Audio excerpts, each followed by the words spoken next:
Hello there guys, and welcome to the Smackdown review. We are currently as of today, a week away from Survivor Series. This obviously being recorded on the Saturday, the day after Smackdown.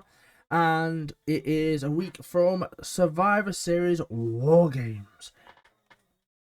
Are we all excited first off? I know I'm very excited, definitely from this episode. So we start the Smackdown off with Brawling Brutes to start. Andrew McIntyre. And confirmed Wargames is going to be Bloodline versus Brutes, Drew, and we're waiting on somebody. The first thing we get is Sheamus going, is this on? Can you hear me? Yeah? Can you hear me? This was just brilliant callback to last week where his microphone decided not to work. And at least you can have a laugh and joke about it, I guess. They basically said that there's been issues with Drew and Sheamus, and that they have been to the wars together. That it's been a 20-year rivalry, and he actually turned around and says, you know, this is going to be a bit weird, but 3 weeks ago he was took off of TV, right? Well, all of a sudden, it turns out that they actually promoted that Sheamus got married. And that Drew McIntyre was the best man 3 weeks ago when Sheamus got married. And the lads were laughing, finally. And he's like, yeah, finally. And we start getting Usi chants again. Because Usi is everywhere. Usi is a lifestyle. It is a love. Usi is love. Usi is life. These lot here, these four, are getting loads of cheers. The fact that they literally have been babyface because they have just been beating the crap out of people is great. Like, they've become such a good babyface team. Especially with Sheamus and this team's amazing. We get hot pump moments basically where Sheamus and Drew are going back and forth about how much they mean to each other, what they did for each other, etc. And we basically get Sheamus turning around and asking Drew if he wants to be the honorary brute. So this was quite fun actually. And then he turns around and says, is it Usi? If I want to go to war, I want to go to war with my brother. And Butch turns around and the only line he gets is Wargames. So my notes are, who could be the fifth guy? Now, at this point, I'll be completely honest with you. The number one prediction I had was out the window, because little did I know that according to certain reports, this guy had been injured, and I completely wrote him off. And he, like I say, he got injured, and it turns out, well, he's not. Basically, we get Sami Zayn going, my dogs. And he feels Usi again. He's back on TV, and he doesn't care who the fifth guy is. They ain't afraid. They ain't gonna lose, and he's feeling Usi. And then we get told also that the World Cup match is Butch versus Sami Zayn in the main event tonight. Small taste for Survivor Series. And Sheamus basically told them, you're gonna crap your Usi pants, as this is the last thing you're gonna expect. I was like, oh, okay. And a really good promo straight away. I was hooked by this. I literally looked at it and went, oh my god, this is entertaining, because Raw, I'll be honest, was a sack of crap. I mean, as you all saw if you watched the Raw review, me and Saul, I gave the show a 2.5, Saul gave the show a 3, I believe. It wasn't fun at all. This already was amazing. You know, I'm already grasped. You've got me hooked on wanting to watch Survivor Series Wargames. I can't wait. So, without further ado, we actually get our first match of the night. Now, the first thing I will tell you is, on this card, there was 2, 3, 4, and 5. There's 5 matches on this show, which is, I think 5 matches for a 2-hour show. This was a very good show. I'll get into that. Right, but we get Ricochet out first. Now we get a little backstage segment, basically. Well, just before this, I've got to address something. Why did you have to go and change Ricochet's theme for One and Only? It was a banger of a theme song. I'm sorry, but this theme song does not hit for me. I don't care for it. One and Only was hell of a lot better. I don't know when this theme song changed, but it did. Then we get Ricochet versus, obviously, Ali's coming up, but ad break. As we come back, we get a little thing that says Bray Wyatt is going to make amends tonight. And the winner will take on Braun Strowman in the next round of the World Cup. So whoever wins have Ali and Ricochet. And we see a backstage thing where Ali's getting taped up and basically trying to make sure that he's okay, and if that he wants to go ahead with the match. You know, he cares for him. He doesn't want him to go in there if he's beaten up, etc. And then Ali does his entrance, and we get straight into the match. Straight away, what we get is quick roll-ups by Ricochet and Ali. They literally go for every roll-up possible. It looked amazing. Quick action straight away. This was brilliant. And literally lots of them. There was a bit where they go into the corner, and basically Ali has got his leg wrapped around Ricochet. That's my can opening. Yeah, Ricochet has his... So Ali's leg is in Ricochet, and Ricochet's like, yo, ref, what are you doing? He's like, yeah, get out of the corner. He's like, yeah, but his leg's around me. And then I saw something. It intrigued me and I liked it. So what I saw was this. Ali decided to elbow Ricochet in the back of the head. Now a face would never elbow him in the back of the head. Face would face to face and fight him. This was a heel move, and I'm here for a heel Ali, you know. I don't mind. This could be a good seed to plant. Two of the best high flyers is what Michael Cole said, and I have to agree. Absolutely, Ricochet is the best high flyer for me. Like, Rey Mysterio is good, and I love him so good, Rey Mysterio. But to top it off, the icing on the cake is quite literally Ricochet. There's a really nice bit where Ricochet jumps from one side onto the top rope, and then so Ricochet's on the top rope. Ali jumps over, goes to the top rope, and gives Ricochet a top rope backstabber. It looked painful. Now, one thing I will say is I don't mind ad breaks. Obviously, ad breaks are there to break up the TV show. NXT do picture in picture. But the fact is, I missed, well, all of us missed, a Ricochet Ali superplex off the top during the ad break. I'm sorry, but a move like that should not be in an ad break. It should be a little rest hold, you know, a little bit of a fight here and there, but nothing that could really alter the match because it's a superplex. You know, we've got NXT Superstar. That's the finisher is the superplex. I was a bit concerned about this, in all fairness. I was a bit, and I was a bit annoyed that there was an ad break for the superplex. But when we come back from the ad break, if there's a vicious Hurricane Rana to Ricochet, and this looked brutal, and Ali is completely in control. Ricochet goes to the outside. Ali does a cross. He basically, he goes from the top. He goes for the rope and does a diving crossbody onto Ricochet, who rolls through, picks him up, and gives him a Michinoku driver onto the concrete. What a reversal! This was incredible. I love this. And then Ricochet goes to the top rope, and you can clearly see he's going for the the Phoenix Splash. And my God, did he take this like a champ. So he does his Phoenix Splash and just lands flat on the face, like you're supposed to when you take the bump. But imagine going and doing a top rope Phoenix Splash just to land on your chest and face. No, thank you. God, no. And then as he goes down to the floor, Ali quickly jumps on him and gets him in this really cool submission. I couldn't quite pick up what it was called, but it was a really vicious but cool looking submission. This was fun. And then Ricochet, which Natalia would be like, well, that's my move. Ricochet hits an absolutely bloody wonderful discus clothesline. It was brilliant, like, and I mean brilliant, just lovely stuff. That's how you're supposed to do discus clothesline, Natalia. And then straight after that was a really nice middle. So he lands him there, runs over to middle rope, and just backflips off the middle rope and lands on all day.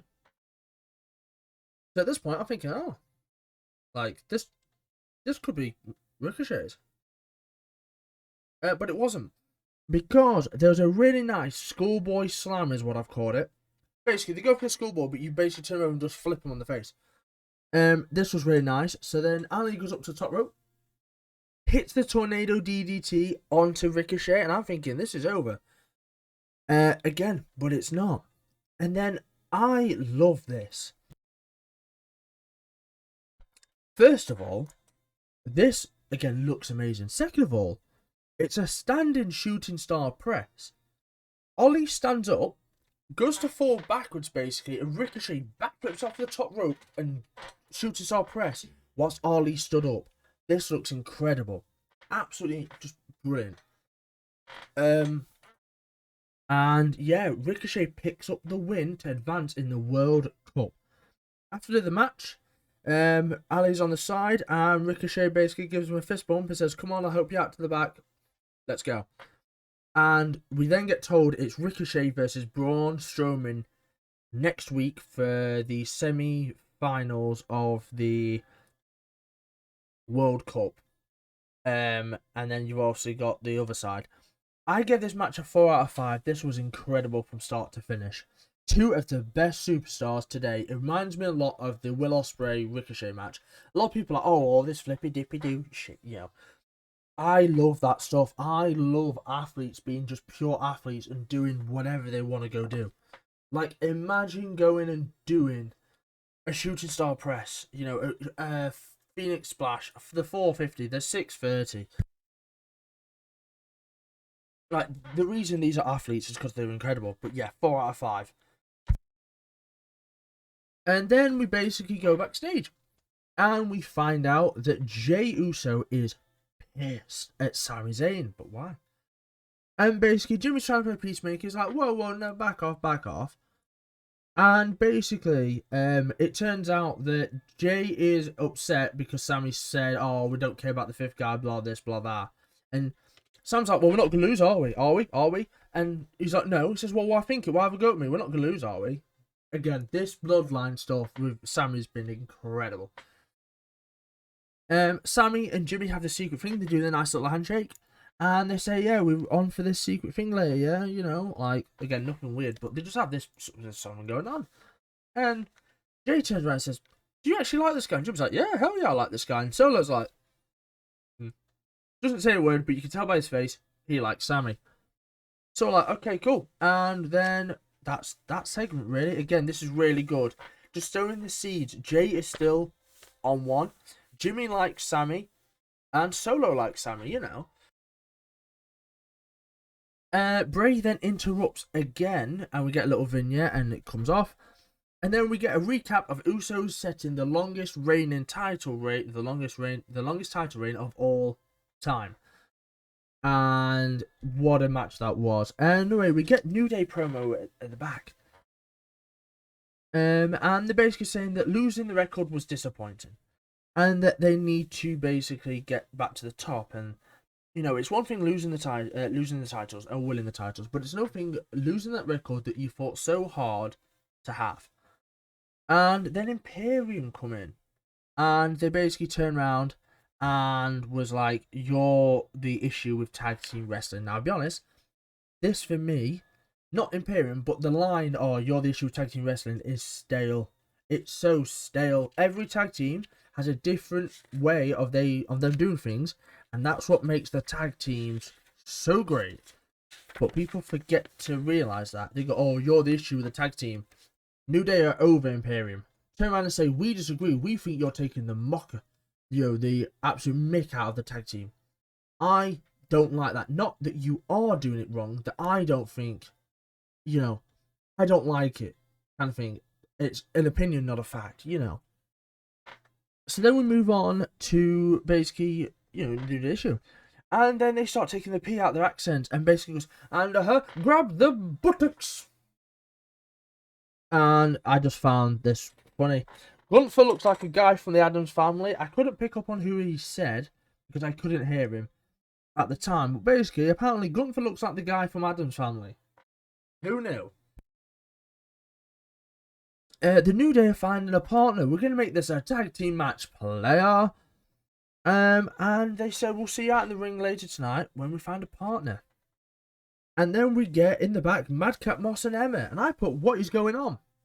I did not realise Emma and Madcap Moss are dating in real life, you know. I didn't realise this at all. And now the next bit makes sense. So for you guys that don't know, Madcap Moss and Emma are together. They are a couple. So this now makes sense. This is why the love interest makes sense, because they actually love each other. And it's been 3 weeks since the cross jacket. He can barely talk, and Madcap Moss is not a happy bunny at all. You get that reference? Good on you. So we basically get told it's Madcap Moss versus Karrion Kross again.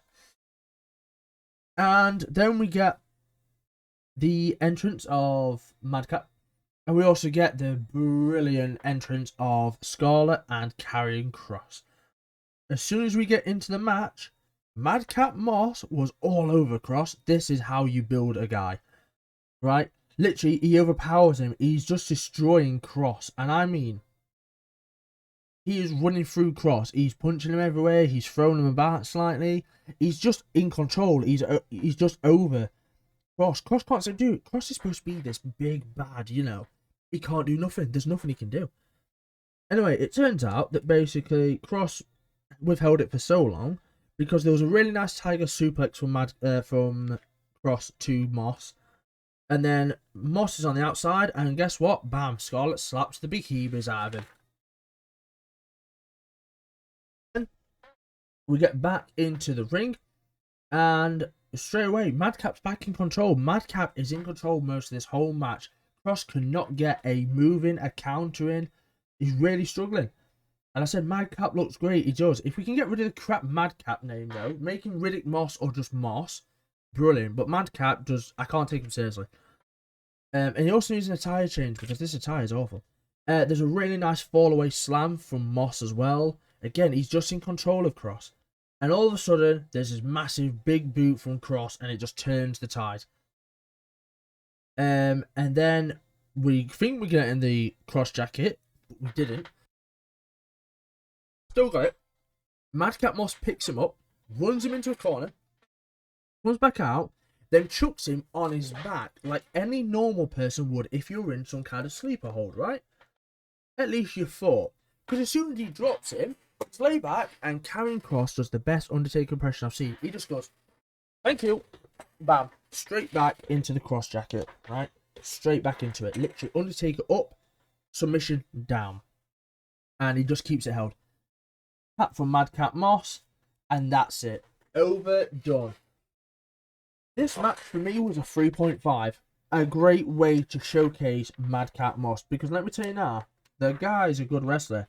But like I said with Austin Theory, I'm not saying you have to make everyone serious, but what I want is, if you're going to build these stars like Madcap Moss or Riddick Moss and Austin Theory, these guys are built, these guys are talented. Make them serious. Make people believe that they could get the crap out of people. Don't give them this crappy gimmick.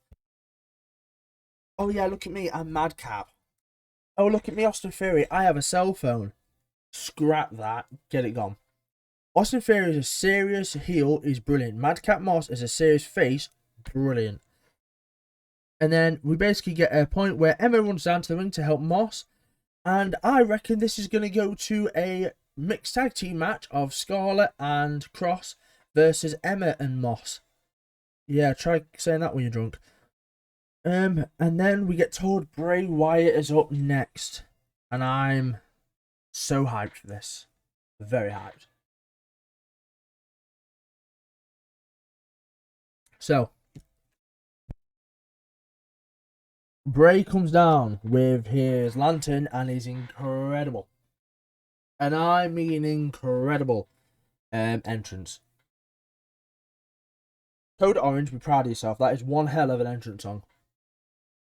And Bray just starts spitting some words. He's like, changing is impossible. Why do I do the things that I do? And can I actually change? And he apparently knows how LA Knight would respond. And that he wants to apologise LA Knight for his actions last week where he headbutted him. And there's a couple of boos that are ringing out. I think it's for LA Knight. A couple of boos. And he says it was a moment of weakness. You know, this is not the Bray that we are getting to know. This was the Bray that we once knew. Is what it came across as. Excuse the coughing, my asthma's awful. LA Knight's music then hits and he answers. He looks pissed. Right?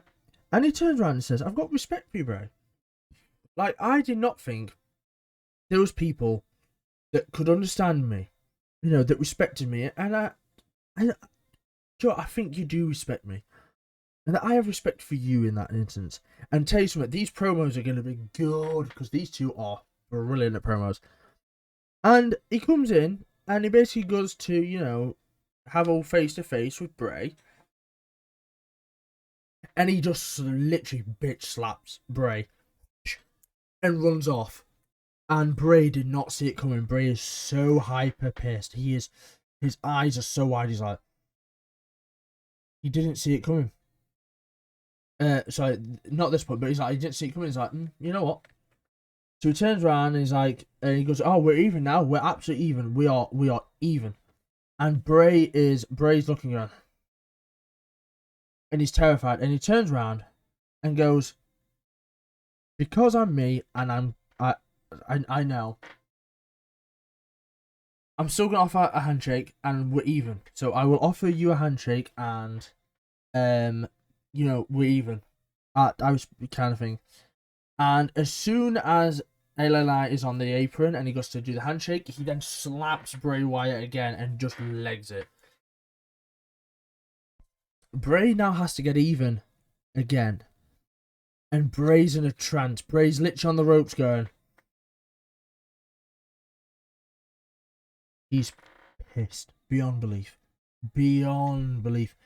He's just let LA Knight get in his head. Because he's not the old Bray Wyatt. He's not the Fiend. He let LA Knight slap him twice. That is a man that is not in the good books. He's annoyed at himself, but he's also annoyed at LA Knight who just got slapped. I love this. This is very intriguing and I'm all here for it. So then it pans out and we get Shotzi, who got destroyed last week by Shayna Baszler, which has led to Baszler versus Shotzi. I'm going to be completely honest with you here. Ronda still pisses me off. So there's that.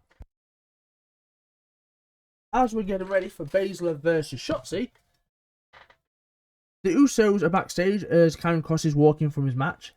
And the Uso goes, Karen, you're not the fifth member, are you? And he's like, no, I'm not the fifth member. And he says, I will go, I do stuff on my own. I don't need no one. I'm not, you know, and when I go take Roman's titles, which I will, I'm going to do it all by myself. And I'm going to destroy you. I'm going to destroy the bloodline and take those titles. Brilliant. Bloody brilliant. Karen Cross probably could take the titles. He's a monster. And he walks off. He's not the fifth member of the Survivor Series Wargames match. And we then get Shotzi's entrance. I'm a psycho. I'm a psycho. I'm a psycho. And yeah, this match. So, where do I start?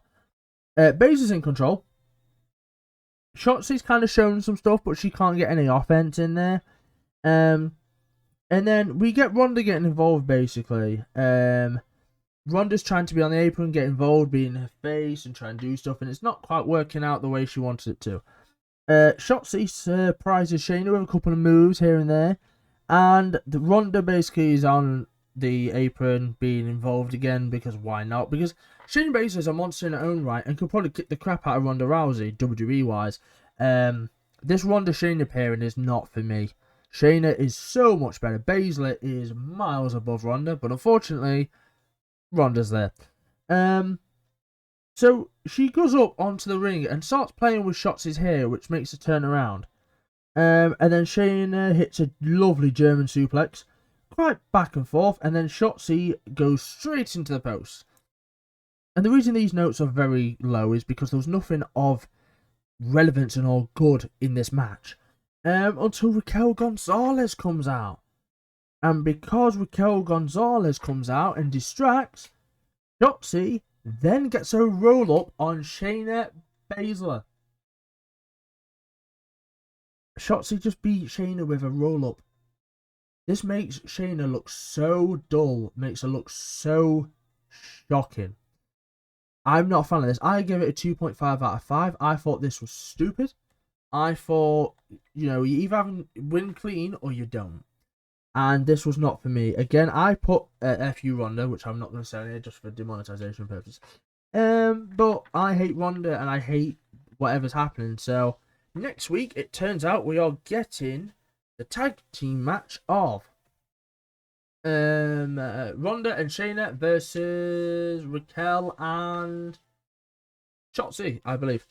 Anyway, we then go to LA Knight basically leaving. He's leaving very quickly. Slapped brain. He's like, I need to get out of here. I need to go. I'm a very busy man, but I'm scared. And as he starts talking, the door opens and you see Uncle Howdy in the background. Just there, just lurking the mask. And as soon as he goes to exit the door, Howdy pops back. You can't see Howdy, and off LA Knight goes. And you think to yourself, oh, well, LA Knight's run out of here. We go to an ad break. And then as soon as we come back from the ad break, something's gone off.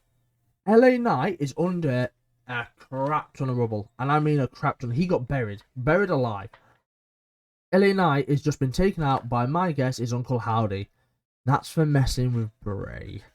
And he has literally just decimated him. He's like I said, he's on this rubble. He's out cold. So then we go to our next match of the night, which is the tag team match of Imperium versus New Day and a mystery partner. And the mystery partner ends up being Braun Strowman. This is where I wish Big E was able to wrestle and come back. Because imagine the pop when they turn around and go, oh, our third member? Well, he's always been a member. Big E. But it wasn't. It was Braun Strowman. So, we start off the match with a lot of fighting. We don't even start. We get a lot of fighting to go off with. And to start the match, it's Strowman versus Gunther. Now, I didn't think I needed this, and I do. I was like, yes, please. This is a match I'd love to see. However, so Xavier gets absolutely chopped down by Gunther as well, which just looked brutal. But Gunther starts to run away from Braun Strowman. Yeah. I don't know what to say about this, but Gunther running away from Strowman was not on my bingo list. Xavier Woods fired up. He is so over. There's a bit where he just gets in and clears out people. Doesn't quite get Gunther. Literally just clears out people. The crowd are going, Xavier's loving. We get to a point where Gunther's in and basically he's trying to tag Strowman and he gets the tag to Strowman and Gunther goes straight out of that ring. He doesn't want nothing to do with it. And then they go for a run round and he's trying to chase Gunther down and he just obliterates Da Vinci. Da Vinci hit a roadblock basically. Then straight away we actually get Gunther chop Strowman and he goes and goes. And he takes the chop. He's not down on the ground. He's not out. He just takes the chop and goes, is that all you've got? Goes for the choo-choo train, obliterates people. And then he gets hit another time with a chop and he's like, and he starts to feel it. So they're trying to say how bad these chops are by Gunther. And that Strowman gets hurt by him. He can take him. Strowman is so over. And I mean so over. We go back into the ring. Kofi is now the legal man, and it's Kaiser. They start battling out, and he goes for the Trouble in Paradise. He misses, but then kicks him into the Midnight Hour, and they hit the Midnight Hour from the top rope. Now, here's the issue, right? Are you ready for this issue? Gunther could have broke up the pin, but Braun Strowman was there, and he decided, I don't want none of that. Yeah, he's like, I'm not going to stop this pin. You can take that pin. We're going to lose. I don't want anything to do with Strowman. So it's put over that even Gunther is afraid of Braun Strowman. This match was a 3 out of 5. It was okay. It was good. It wasn't bad. It wasn't the best. I just think you could have had a better partner than Braun Strowman. because you've already kind of gave away maybe the World Cup. I don't know. For me, why have a World Cup star go in that match? You could have used someone else. But it's basically a case of, I don't want nothing to do with this. I will see you later. And I thought this was brilliant. So then we're on to the last two pages of this review. And so far, this has been a damn good show so far. Braun goes backstage and Ricochet comes into camera shot. He turns around and says, yo, Braun, you might wanna basically be careful, because these flippy flippers, as you call them, might just take you out. This is brilliant. Obviously, Braun Strowman goes on about the flippy flippers and obviously has a lot to say. People are still sour about it. Then we get the confirmation that Ronda and Shayna versus Shotzi and Raquel next week. And we also get told that the advantage for Wargames, it's the Usos versus Drew and Sheamus next week. The advantage in Wargames. But now it's time for the main event of the night. It is Butch versus Sammy Zayn. We start with Butch in control, and very much like the Ricochet Ali match, there's quick roll-ups everywhere. There's a really nice, what did I put here? Snap powerbomb. Like, Butch goes into it and he just lip bang, powerbomb by Sammy. Butch is out on the floor on the outside. There's a lovely tornado DDT hit by Butch onto Sammy, sells it brilliantly. And we get total commentary, which we knew. Butch is the only person to have participated in a Wargames so far. That's the key word. Is Butch right now, as there's only 4 members of the Brutes, is the only member to participate in a Wargames match. And then there's a really nice jumping punch to Sammy by Butch, a bit like a Superman punch. It was quite nice. Distraction roll up to Butch, and I'm thinking, please don't let this end this way. No, no, no, no, please. Then we get to a point where Butch is on the outside, and that Jay ends up super kicking Butch from behind, because of course he does. And as soon as Butch gets back in the ring, there's a blue thunderbomb to Butch, and I'm thinking, oh my god. And so at this point, he kicks out, and there's a fight that breaks out on the outside. We get Drew versus Solo. And then we're back on the ropes all of a sudden, and Butch just snaps Sami Zayn's fingers. No thanks. And there was a really nice bit where the Usos are turning around to the camera going, yeah, we the ones. And then Butch goes and backflips on him, because he can, and because he will. And then we get back in the ring. There's Exploder suplex to Butch. And because the fight's on the outside, after the Exploder suplex gets hit, Jay gets in the ring. Sammy kind of turns to Jay and like, what you doing? Turns back, and Butch picks him up and hits the bitter end for the victory. So, bear in mind, this is a World Cup match as well, right? This Sammy versus Butch was a World Cup match to go further to the semi-finals against Santos Escobar.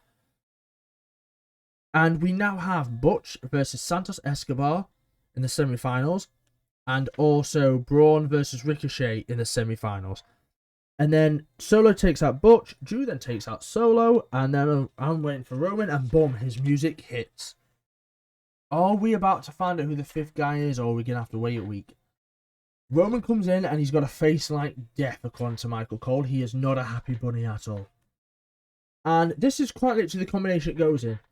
Superman punch to, I believe it's Ridge.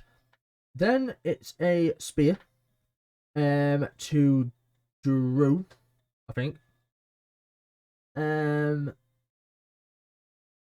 Yeah, to Drew. Then there's another spear to, I want to say, Butch. And I'm there like, oh my god, Sheamus versus Roman? Oh crap, like, oh right.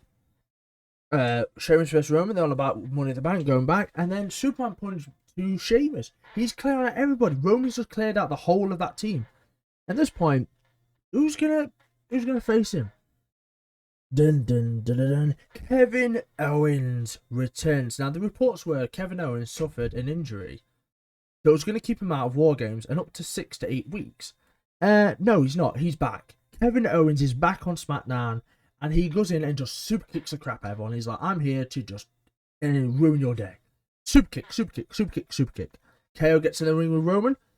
And they start going. And he basically ends up looking at him. Then we get a bit where Sammy and Kevin are looking at each other. And they don't do nothing. At this point, also, you got to remind yourself. Sammy's on the floor. Roman walks over and just goes. And gives him this really bad head shake. Like, this is your fault, boy. I'm going to make you pay. So the seeds are being planted. So we get stealth between Sammy and Kevin. And it ends up being that Roman comes in and gives a Superman punch to Kevin Owens, thinking, oh God, here we go. But all of a sudden, there's a stunner from Kevin to Roman Reigns and leaves him flat out on the floor. They start going on about how they had the Royal Rumble match and all this. And we now get the confirmation that this next Saturday, at Wargames Survivor Series is going to be the Bloodline, which is the Usos, Solo Sikoa, Sami Zayn and Roman Reigns versus the Brawling Brutes, Drew McIntyre, Sheamus, Ridge Holland, Butch, and now Kevin Owens inside Wargames. And I gave this match a 3.5 out of 5. It was very solid. But more importantly, I gave this show a 4 out of 5. One reason and one reason only. To say it's a week away and we still have a Smackdown next week, this built up so much hype for Wargames. We have our teams. The advantage is next week. We know there's a team that's going to get the advantage next week. Who's it going to be? We don't know. What we do know is we have Kevin Owens, Sheamus, Drew, Ridge, and Butch versus the Bloodline. Yes, bloody please. That is one of the perfect teams, I think. And Kevin Owens and Butch have passed Wargames experience mine. So they should have the key factor in this match. So again, the show is a 4 out of 5. And we're going to move on to the best and worst wrestler of the week. The best wrestler for me of the week, or superstar, is in fact who? Ricochet and Kevin Owens. Kevin Owens for his return, and I thought he was injured. He does look a little hobbly, but Kevin Owens' return, massive, yes. And Ricochet, because he just proves day in, day out why he is the one and only, change it back, but also why he is one of, if not the best high flyer in WWE today. And my worst is Ronda Rousey. No questions asked, she's crap. I don't like it. And that's simply down to the case of she can't promo, I can't. She can't promo, she can't wrestle, and she can't do anything right. Because it's Ronda Rousey. And she's pulling Shayna down. Ronda is like the Money in the Bank briefcase for Austin. Pulling Shayna down. Without further ado, guys, that has been the Smackdown review. Make sure you go check out those handles below. My Twitter is MrRammyWooWoo. My Twitch is MrRammyWooWoo. You'll find me on every social media platform under MrRammyWooWoo. Instagram, Twitter, and Twitch. And also YouTube. Discord as well. My name is MrRammyWooWoo. You get the gist. Go search that. I am on every platform possible. I just want to say a massive thank you for the support. It is a little bit later on the Saturday. I've been playing some football today, so I'm a bit knackered, but we have the Smackdown review on time. I will see you on Tuesday for the Raw review with Saul, of course. But until next time, thank you for watching. Peace.